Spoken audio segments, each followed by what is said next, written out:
মমতা বলে মোদিকে মানব না, মোদি কিছুই মানব না, কিন্তু লকডাউনটা মানতে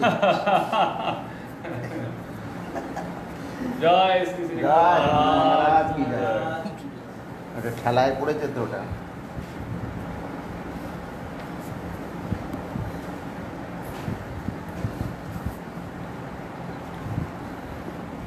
খেলার নাম গৌধরী, খেলায় পড়ে তখন সব মানতে হবে।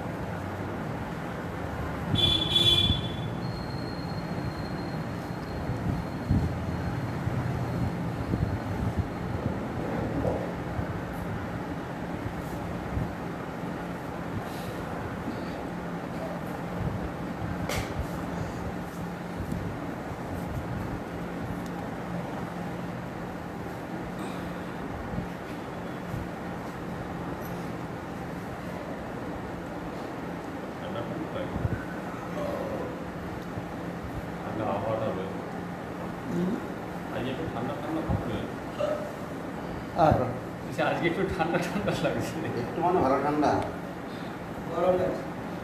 তোমার তো প্রচুর শরীর, তোমার পেটের চর্বিটা এইটা বন্ধ করে দাও, তাহলে উঠাতে হবে। ঠিক আছে।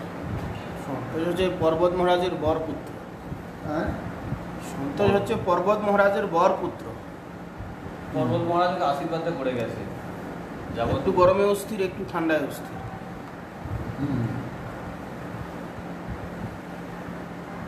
এটা বন্ধ করে দাও। কোনটা পাঠ করতে গিয়ে আপনি গরম লেগে যাবে, ঘেমে যাবে।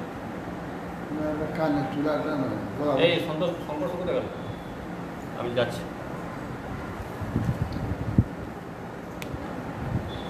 ওই বাথরুমে রয়েছে মানজনের কাছে, সবটা নিয়ে চলে আসবে।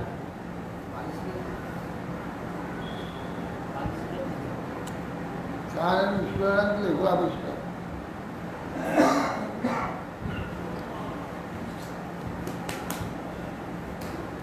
বিরাটের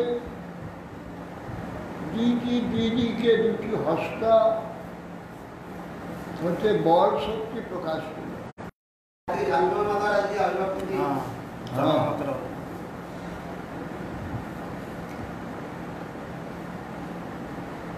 আজকে সীতা নবম, আর জাহ্নবা মাতার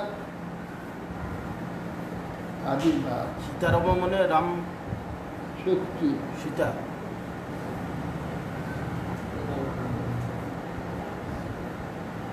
রামনবমী আগে হয়ে গেল, তারপর সীতা নবমী।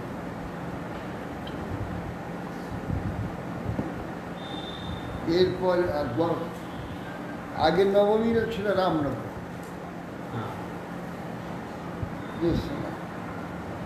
এ নবমী সীতা নবমী। কৃষ্ণের আগের অষ্টমী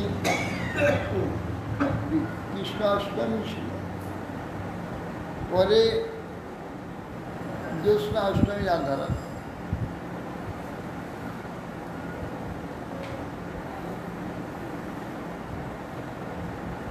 রাম শক্তি এই দুটো আবার তুলনা করে দেখুন, এটার সঙ্গে ফেলে দাও না ওটা। এটা কালো হয়ে গেল। না না, ও কানে নিচুই তাই হয় নাকি? এগুলো দরকার কি আছে? আজকে মতো অভাব নেই তুলোর। বাবা তোমার কাছে আমার না একটু ওটা তো আবার জীবাণুগুলো তো কানে ঢুকবে তো। মানে কি জীবাণু ঢুকবে? না ভাইরাসের কথা বলছি না, এখানে রাখা হচ্ছে। ওইগুলোকে আমি ছিঁড়ে ছিঁড়ে দীর্ঘদিন চালাই। তুলো তার এমন কিছু আহামরি দাম হয়েছে, তুলোটা পাশ করে কালো হয়ে গেছে এগুলো। তার চেয়ে আমার ওগুলোকে ইয়ে করাই একটু বেশি করে ভরে রেখে দেবেন, আর একটু ওই থাকলে হবে, ওই হবে। এটা ভাড়া এটা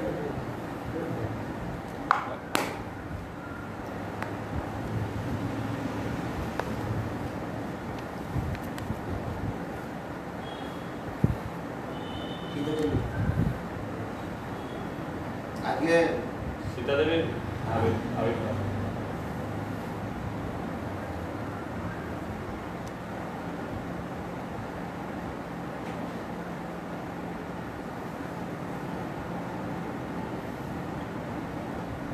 নিত্যানন্দ শক্তি জাহ্নবা মাতা, তিনি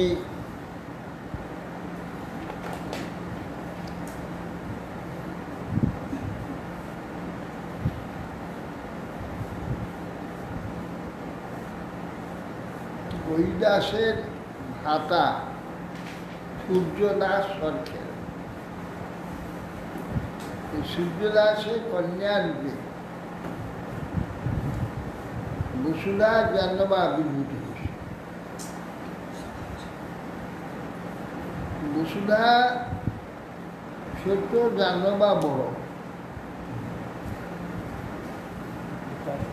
জাহ্নবাকে বিবাহ দেওয়ার পর বসুধাকেও নিত্যানন্দকে দিয়েছিল। দুই ভগিনীকে বিবাহ দিয়েছিলেন নিত্যানন্দ। বসুধার একটি কন্যা, একটি পুত্র হয়েছিল। জাহ্নবার কোনো সন্তান ছিল না। জাহ্নবা পরবর্তীকালে গুরু হয়েছিল। জাহ্নবা পরে মন্ত্র প্রদান করেছে। নিত্যানন্দ পরিবারেতে জন্মবা থেকেই জাহ্নবার শিষ্য বীরচন্দ্র পরক্রমা নিত্যানন্দ পরিবারে দেখা যায়।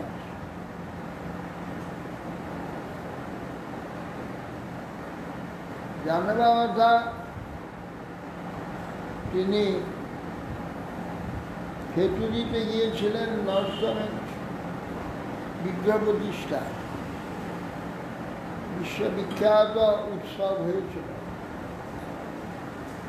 সেই উৎসবে জন্মমাতা উপস্থিত ছিলেন, শ্রীনিবাসাচার্য ছিলেন প্রতিষ্ঠা করে, বিগ্রহ প্রতিষ্ঠা করেছিলেন। আর মহাসংকীর্তন হয়েছিল সেই বিগ্রহ প্রতিষ্ঠা। গৌরক্ষেত্র, ব্রজমণ্ডল, চিন্মণ্ডলে যত বৈষ্ণব সব উপস্থিত হয়েছিলেন খেতুরি উৎসব।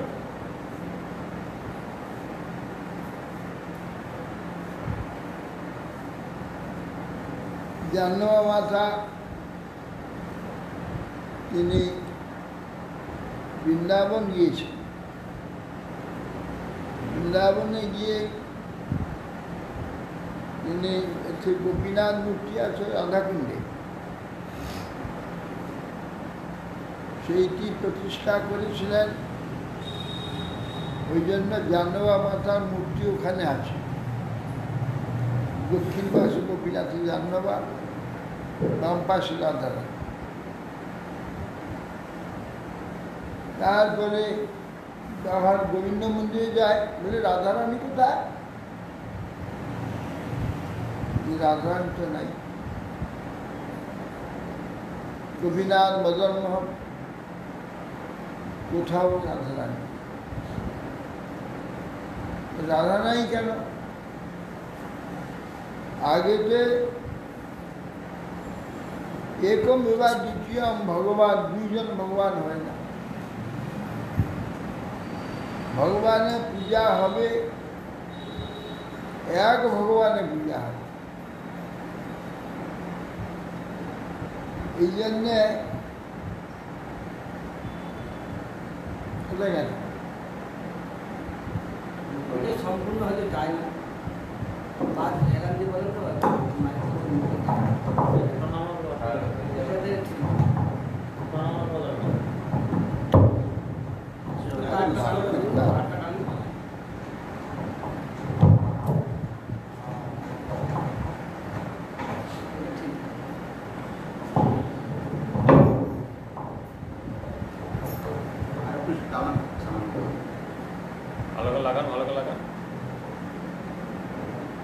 জাহ্নবা মাতা তিনি তখন সারা ভারতবর্ষে এখনো দক্ষিণ ভারতে যত মূর্তি বিগ্রহ আছে সব একলাই, নারায়ণ একলাই শয়ন করে আছে। পরে বিজয় বিগ্রহেতে লক্ষ্মী এসেছে।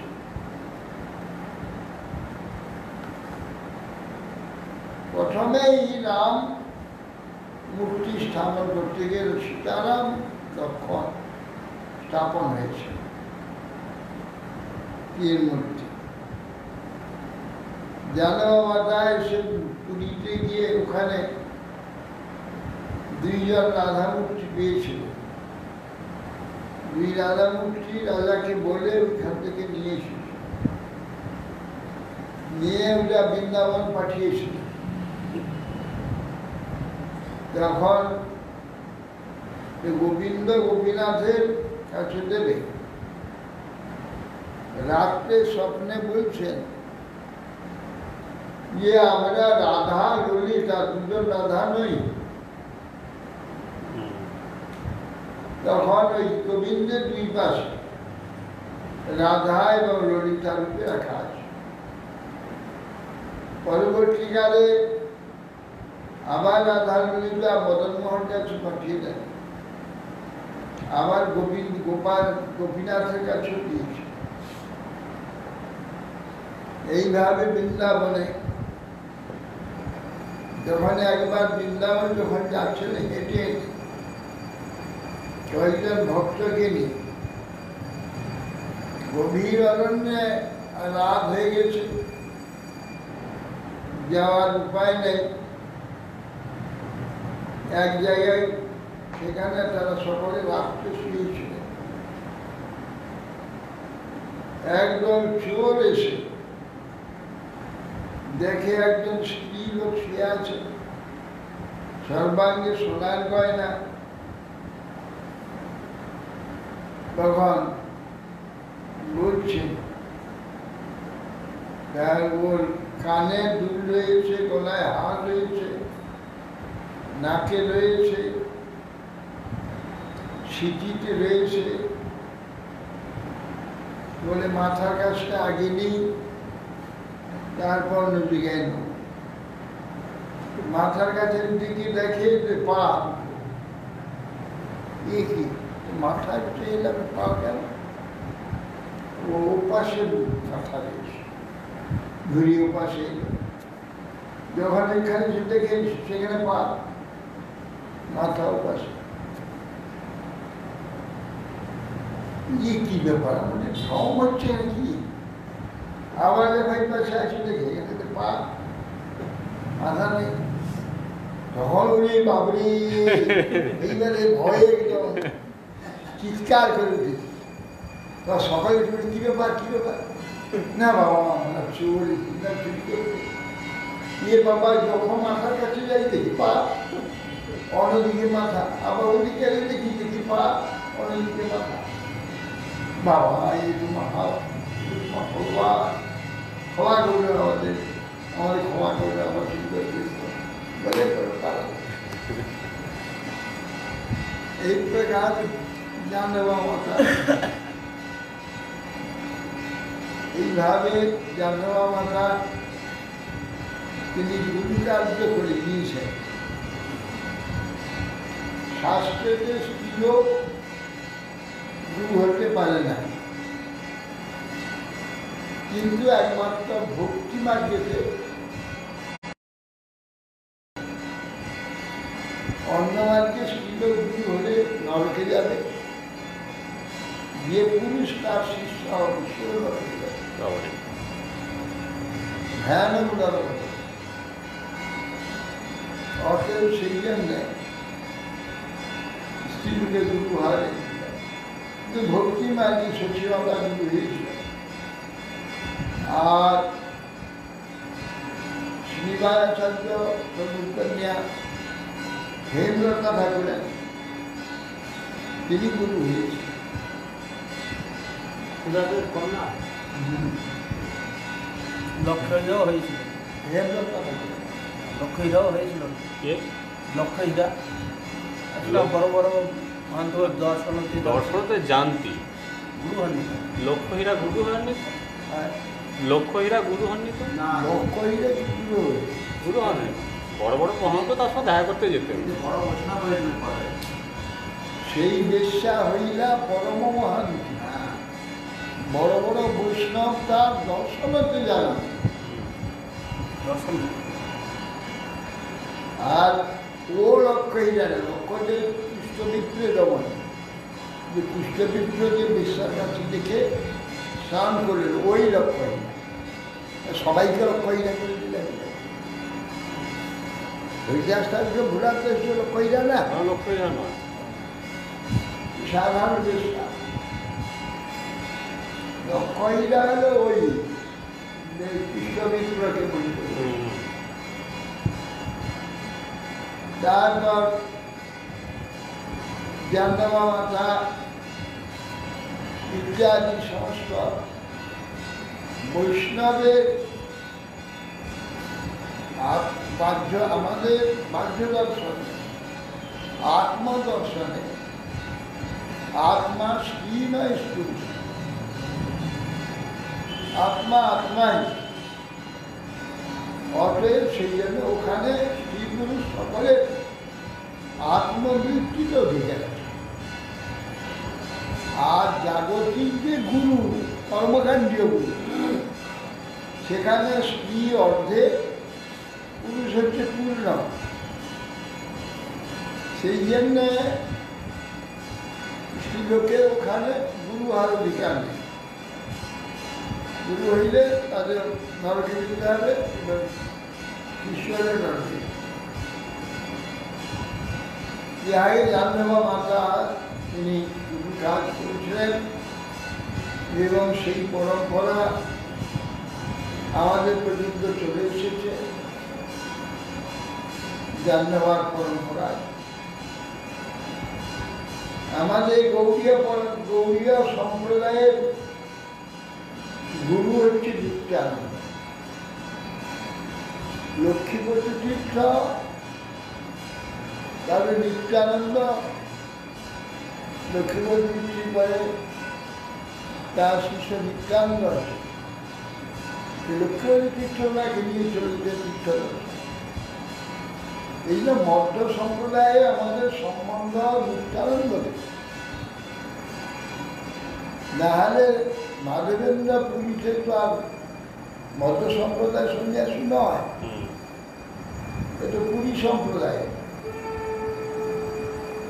মধ্য সম্প্রদায় হচ্ছে তীর্থ সম্প্রদায়, সব সন্ন্যাসী তীর্থ। লক্ষ্মীপতি তীর্থ হচ্ছে নিত্যানন্দ প্রভুর গুরু। আর সে নিত্যানন্দ প্রভু আমাদের গৌড়ী সম্প্রদায়ের গুরু। সে নিত্যানন্দ প্রভু, তার জাহ্নবী, বীরচন্দ্র, তার পরম্পরা গোস্বামীরা চলে এসেছে। এই জন্য গৌড়ীয় সম্প্রদায় হচ্ছে ওই মধ্য সম্প্রদায়ের অন্তর্ভুক্তই ধরে করা।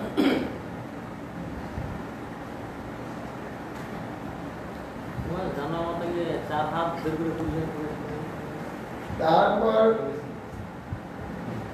ওটা সীতাচার্য প্রভুর বাড়িতে উৎসব হয়েছে। বহু বৈষ্ণব সেখানে উপস্থিত ছিলেন। জাহ্নবী মাতা হিমালতা ঠাকুরানী দেবী পরিবেশন করছে, মাথার কাপড় খুলে যায়, তখন পিছন থেকে দুটো হাত বেরিয়ে মাথার কাপড় দিয়ে দিয়েছে। এটা হেমলতা ঠাকুরানী, জাহ্নবী মাতা না? না, জাহ্নবী মাতা তুমি পরিবেশন করতে যাবে কেন? ওই জাহ্নবী মাতায় তো খেতুরি গ্রামে সেখানে করেছিলেন। সেখানে তো তিনি মূল ছিলেন, তাকে অবলম্বন করে বড় উৎসব হয়েছে। সেখানে সব সারা ভারতের বড় বড় বৈষ্ণব। অতএব আজকে আমার রাম সীতা, রাম শক্তি সীতা দেবী আজকে আবির্ভূত হয়েছিল, অর্থাৎ দশরথকে জনগরাজের যজ্ঞভূমি কর্ষণের জন্য স্বর্ণ লাঙ্গল দ্বারা যজ্ঞভূমি কর্ষণ করছে। কর্ষণের সময় লাঙ্গল আসবে সীতা দেবী, সীতা মানে ফার, তার উপরেতে এক ডিম্বের মধ্যে ডিম্ব প্রকাশ হবে, তার সঙ্গে সে খুলে গিয়ে একটি কন্যা রত্ন প্রকাশ হতে, তখন জনক সেই কন্যাটি কোলে নিয়ে এসে পত্নী কোলে দিয়েছে। এ থেকে সীতা যে আবির্ভূত হচ্ছে বলে সীতা না, যজ্ঞভূমি কর্ষণে ছিল যজ্ঞ সীতা। সীতা দেবী তিনি রাম চরিত্রের নায়িকা, রামলীলার নায়িকা। শোনা যায় তিনি ভূদেবী, তিনি রাম চন্দ্রের পত্নী রূপে প্রকাশিত হয়েছে। সীতা দেবীকে অবলম্বন করে রামায়ণ প্রকাশ হচ্ছে। যে রামায়ণ জীবমাত্র শ্রবণ করলে সংসার নাশ হবে। রামায়ণ শ্রবণের দ্বারা, রামচরিত্র শ্রবণের দ্বারা যাবতীয় অবিদ্যা অজ্ঞান নাশ হয়ে ভগবত ধাম প্রাপ্তি, সংসার মুক্তি হয়। সেই রামায়ণের মহানায়িকা হচ্ছেন সীতা। সেই সীতা দেবী স্বয়ং লক্ষ্মী। স্বয়ং লক্ষ্মী অর্থাৎ ভূশক্তি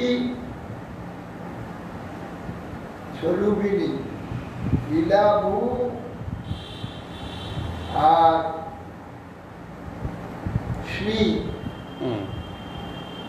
এই তিন শক্তি ভগবানের সেবা করছে। শ্রী ভূ লীলা,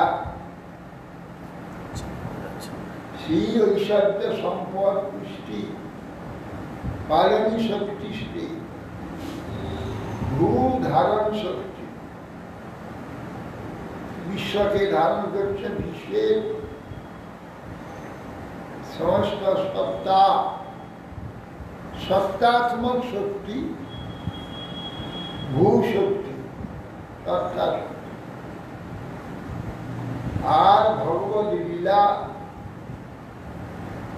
যে আনন্দদায়ক লীলা শক্তি হচ্ছে,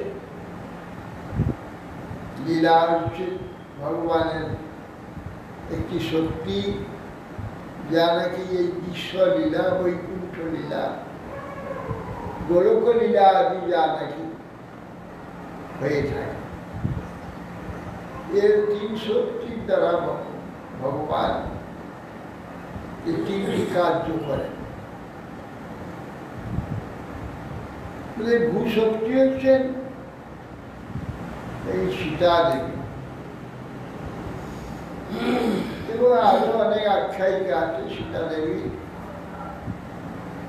যাই হোক, সীতা দেবীর মধ্যে শ্রী যে লক্ষ্মী দেবী, তার কোনো ইয়ে নেই, শ্রী শক্তির প্রকাশ তার মধ্যে পাওয়া যায় না।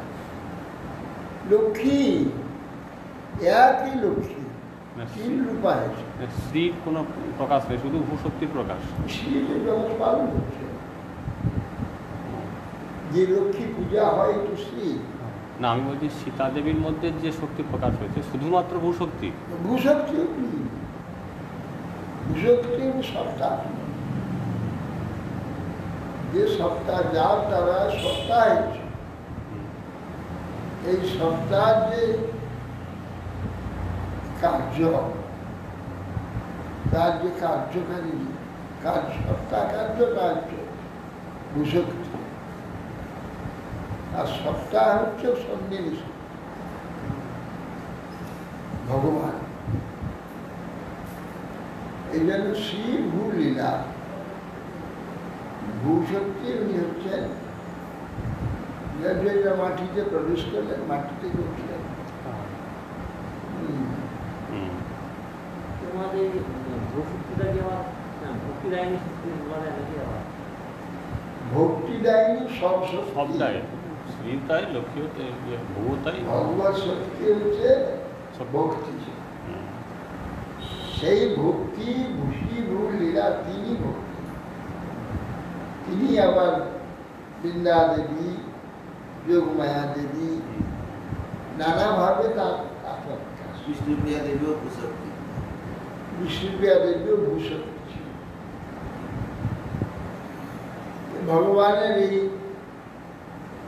তিন মহাশক্তির মধ্যে এই সীতা দেবী তার এই লীলাতে, রামলীলা, তিনি প্রধান নায়িকা। একে অবলম্বন করে শ্রী রামায়ণ, রামায়ণ জগতে প্রকটের উদ্দেশ্য হচ্ছে জীবকে ভগবত ভক্তি প্রদান করা যায়। অদ্ভুত যে রামায়ণ কাব্য, যে কাব্য শক্তি, যে কাব্য প্রকাশ করেছেন বাল্মীকি, এই বাল্মীকির মুখ থেকে কাব্যরূপে প্রকাশিত হয়েছেন রামায়ণ। রামায়ণ হচ্ছে ইতিহাস, সেই ইতিহাসে মূল নায়িকা হচ্ছে সীতা দেবী। আর ওই রামায়ণ শ্রবণের দ্বারা শ্রীরামচন্দ্রকে ভক্তি উৎপন্ন হয় পার করবে, জীব যাতে সংসার মুক্ত হয়। শ্রী অযোধ্যা ধাম যে রামচন্দ্রের বৈকুণ্ঠে গমন করে, সেখানে রামচন্দ্রের পার্বত্য সেবা প্রাপ্ত হয়। গুরুমাস আমাকে বলে যে রামলীলা হওয়ার 60,000 বছর আগে রামায়ণ রচনা হয়, বাল্মীকি রচনা করেছে। সে কিভাবে করলাম হতো? কিভাবে করবে? রামলীলা তো নিত্য।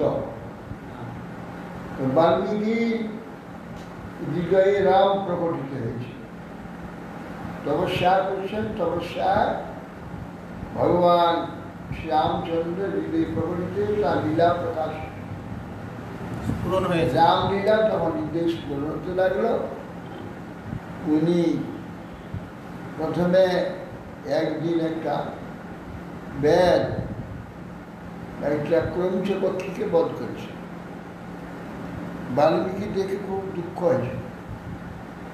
মা নিশার প্রতিষ্ঠা তমগম শাশ্বতী সমান যত ক্রমচ মিথুন অবধি কাম মহিত।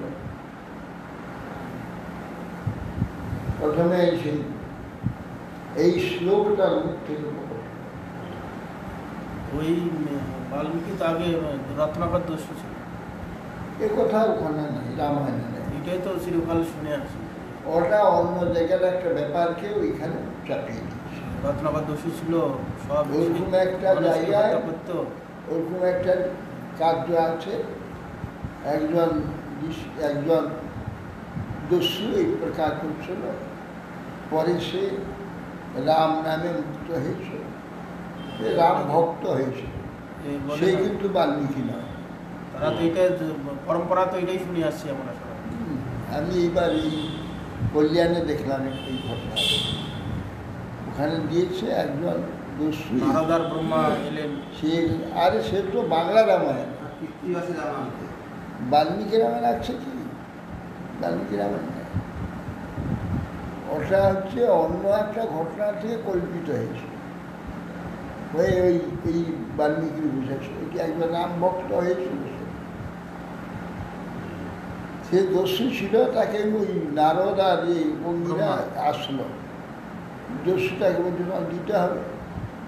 বলে তুমি যে পাপ করছো কার জন্য? যে আমার স্ত্রী পুত্রার জন্য। জিজ্ঞাসা করে গেল, ও পাঠিয়ে দিল। তারপরে স্ত্রী আর না, আমি তোমার পাপের ভাগিয়ে দিই। তোমাদের চরণে এসে পড়লো, তখন তুমি ভগবান শ্রীরামচন্দ্র আর্থনা করো, তোমার মঙ্গল হবে। তখনই সেই তপস্যা করেছিল। রাম তাকে দর্শন, প্রথমে তো রাম রাম উচ্চারণ, মরা মরা মরা মরা, সেই দর্শন দিয়েছিল। তাতে সেই পাপী মহাভক্ত রামের হয়েছিল। এটা এইবার পড়লাম কল্যাণে। অতএব এটা বাল্মীকি রামায়ণের ব্যাপারে এটা নাই। ওটা ওইখান থেকে ওইখানে কল্পিত করে দিয়েছে। যাই হোক, একদিন ঋষি দেখলেন একটা ব্যাগ ওই ক্রমচ বধ করেছিল, তাকে তখন মা নিশার প্রতিষ্ঠা তমগম শাস্ত্রী 100 এখানে আসবে না, এই বনে ঢুকবে না। ক্রমচ মিঠুন তারা কামমোহিত ছিল, এই অবস্থাগুলি তীর মেরেছে। এই বলে তখন তার মুখ থেকে প্রথম এই শ্লোক, রামায়ণের শ্লোক, এইটা তার পর্যন্ত তখন সে। তাহলে ক্রঞ্চ পাখি কোনো ঋষি টিষি কোনো ঋষি ফিষি ছিল মনে হয়? পাখি দুটো, ক্রঞ্চ পাখি। পাখি দুটো হবে কেন? পাখি দুটোকে দেখে বিদ্ধ দেখিয়ে তখন বলছেন বাল্মীকি শ্লোক উচ্চারণ লোক প্রকাশিত হলো তার মুখ থেকে। যখন প্রথমে রাম রাম রাম রাম তুমি কি করলে, হ্যাঁ, এই রাম নাম প্রথমে একটা পাখি মেরে দিল। তখন সেই যে মাছ বিশাল মাছ যা প্রতিষ্ঠা তমগ শাশ্বতী, তুমি আজ কি করলে একটা তার মোটে এখানে শতবর্ষ ছিল না। এই শ্লোক থেকে তখন রাম যে রামায়ণের শ্লোক প্রকাশ, তার মুখ থেকে রামায়ণ প্রকাশ, রাম শ্লোক লিখতে লাগে। এটা হয়েছিল ৭,০০০ বছর আগে। তো এখন রামলীলা কতবার হয়েছে? কোনো এক সময় হয়তো এটা হতে পারে। চতুর্দশ এতে চতুর্যুগে, চতুর্বিংশতি চতুর্যুগে রাম অবতার উল্লেখ আছে। আবার এই রাম এই যে দাদা হয়তো যে জাম্বুবানের কন্যাকে জাম্বু দ্বিতীয় হলো, এই যে বানর দিবির বানর যেটু ছিল রামচন্দ্রের সেবক ছিল। সেই জন্য দেখা যায় রাম লীলা লিপ্ত যে কোনো সময় রামায়ণ প্রকাশ। তাহলে কোনো সময় ওই রত্নাকরের এরকম হয়তো হয়েছিল কোনো অবতারে। বাল্মীকি তো হতে পারে, কিন্তু এটা এই রামায়ণেও নেই বা অন্য কোথাও দেখা যায় না। তো অন্য একটা দোষ এরকম হয়েছিল, সেটা এইবার কল্যাণের যে বিশেষাঙ্গতে দিয়েছে দেখলাম।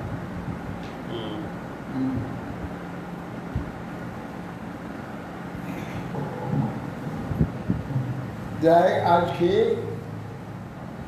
আর হচ্ছে মধু পণ্ডিতের তিরোভাব। মধু পণ্ডিত আর লোকনাথ গোস্বামী, ভূগর্ভ গোস্বামী এরা খুব বিরক্ত বৈষ্ণব ছিল। এরা কোনো কুটির বা কোনো আশ্রম করেননি, গাছের তলায় থাকতেন না, ঘুরে বেড়াতেন, ভগবানকে অন্বেষণ করতেন। কোথায় গেলে কৃষ্ণ পাবো, কৃষ্ণ সেবা কোথায় করবো।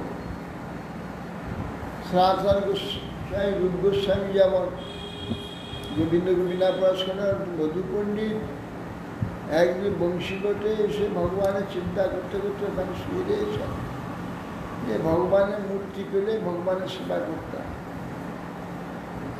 এই চিন্তাগার সে আছে, স্বপ্নে বলছেন গোপীনাথ যে আমি তো এই তোমার নিকটে যমুনার জলে শুয়ে রয়েছি, আমাকে নিয়ে তুমি সেবা প্রকাশ করো।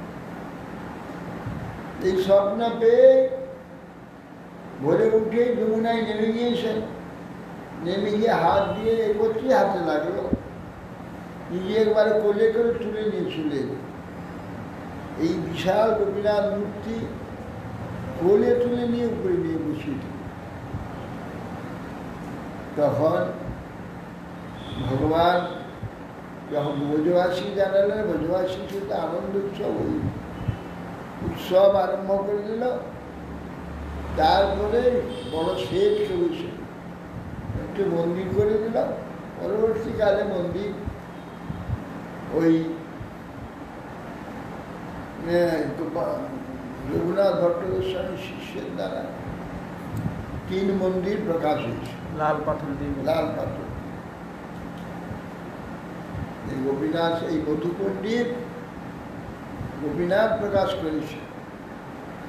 এর কোনো মহিমা বর্ণনা করতে নিষেধ করেছে। চৈতন্য চরিতামৃতে যে জন্য ভূগর্ভ গোস্বামী, মধু পণ্ডিত আর লোকনাথ গোস্বামী কোনো মহিমা তিনি লেখেননি। মধু পণ্ডিতের আর কোনো মহিমা কিছু পাওয়া যায়নি, তিনি গোপীনাথকে প্রকাশ করেছেন। এই সমাধিটাই ওখানে আছে কেচিঘাটে। কেশিঘাট গোপীনাথ ঘেরা গোপীনাথ কি করে আসে? গোপীনাথ ঘেরা ওটা কেশিঘাট। যেখানে কাছেই আছে।